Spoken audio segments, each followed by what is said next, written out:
वाला टॉनिक खा के भूल गेला जान हमरा पियावा के पाके। एक बार देखो ही ना हमरो लया के मारा बहुला के तो भागवे चिल्ला के।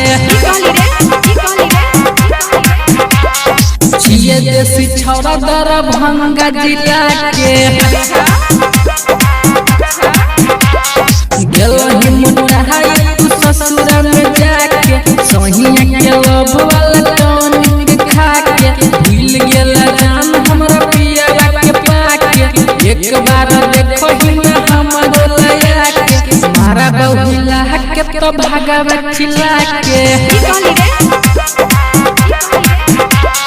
छिए देसी छौरा दरभंगा जिला के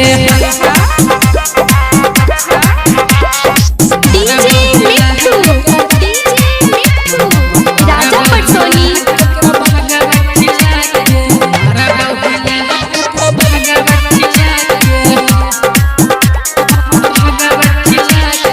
वही जे कुमार तो देलही न गे तब बोले लिया तू ये लही न गे भरल जवान में दवा देला तू अब ले निकल गे हमरा भू लेबो हम जान तोरा टेबल खिला के। मारा बोहिला के तो भागवे चिल्ला के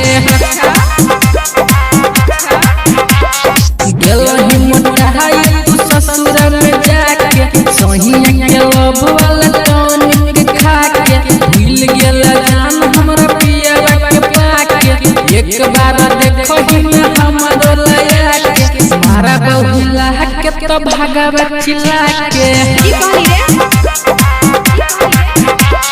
छिए देसी छौरा दरभंगा जिला के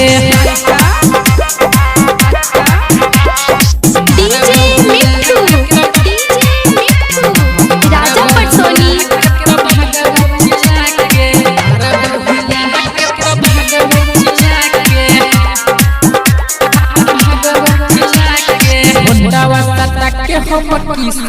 गोरे गोरे गलिया के मिस दे बोगे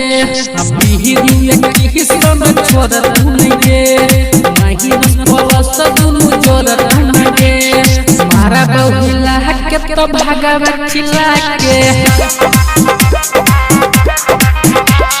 छिए देसी छौरा दरभंगा जिला के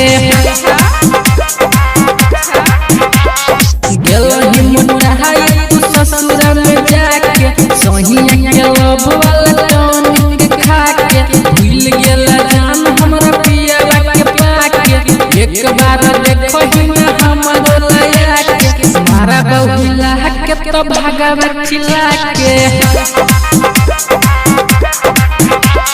छिए देसी छौरा दरभंगा जिला के।